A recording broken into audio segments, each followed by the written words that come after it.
सवाल नंबर 3, दीर्घ रोम क्या है, इसके कार्य को लिखें, इसके कार्य को लिखें। देखिए हम आपको बताते हैं, अच्छे थोड़ा समझाते हैं। दीर्घ रोम ना, ये छोटी आंत में, याद रखिएगा, छोटी आंत में, हम वो फिगर से भी समझाएंगे, पहले आप एक बात ये जान लीजिए। पहले छोटी आंत में क्या होता है, उंगली के जैसा, उंगली के तरह आकृति होता है, ऐसे ऐसे उंगली की तरह, बहुत संख्या में, हजारों की संख्या में ऐसे आकृति उभरा हुआ रहता है, उंगली की तरह। किस आकार का, अंगुली की तरह रहता है, अंगुली की तरह,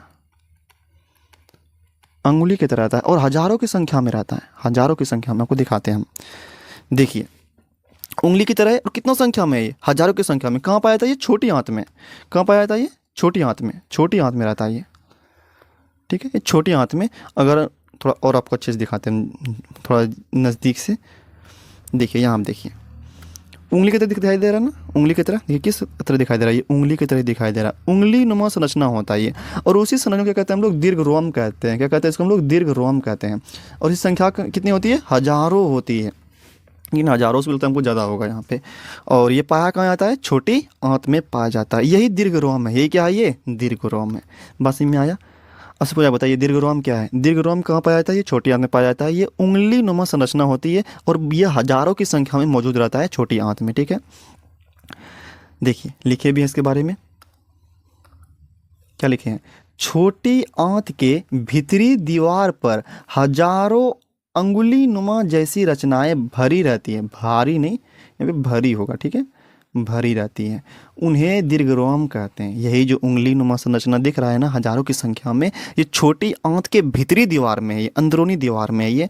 तो इसी को क्या कहते हैं हम लोग, इस रचना को क्या कहते हैं हम लोग, दीर्घरोम कहते हैं। और ये सवाल ना पूछा गया है, एग्जाम में पूछा गया है, ये क्वेश्चन बैंक में मिलेगा आपको, देखिएगा ध्यान से।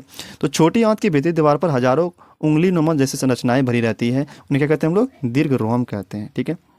अब इसके कार्य को भी हम लोग जान लेते हैं।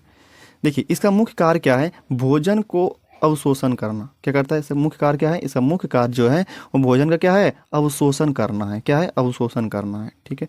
अगला क्या कार्य है, कहता है दीर्घ रोम के जरिए पचे हुए भोजन से पोषक तत्व अवशोषित होकर रक्त में मिल जाते हैं, क्योंकि इसी से ना जुड़ा हुआ रहता है। क्या रहता है, इसी से जुड़ा हुआ रहता है, इसी से जुड़ा हुआ रहता है, रक्तवाहिनी सब जुड़ा रहता है। इसी दीर्घ रोम जो ये उंगली संरचना दिख रहे हैं, उसी से क्या होता है, ये रक्तवाहिनी भी जुड़ा रहता है। तो जो भोजन पोषक, भोजन से पोषक तो जो अवशोषित होता है, वो इसी से होकर के रक्त में क्या होता है, मिल जाता है।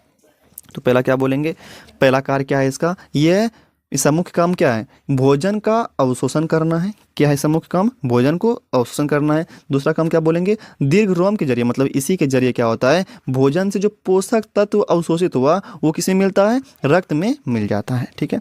तो हम लोग दीर्घ रोम जान लिए, ये हजारों उंगली नुमा संरचना भरा रहता है, कहाँ पे, छोटी आंत में, उसी को हम लोग कहते हैं दीर्घ रोम, ठीक है। तो ये क्वेश्चन बहुत ही इंपॉर्टेंट था, उम्मीद करते समझ में आया होगा।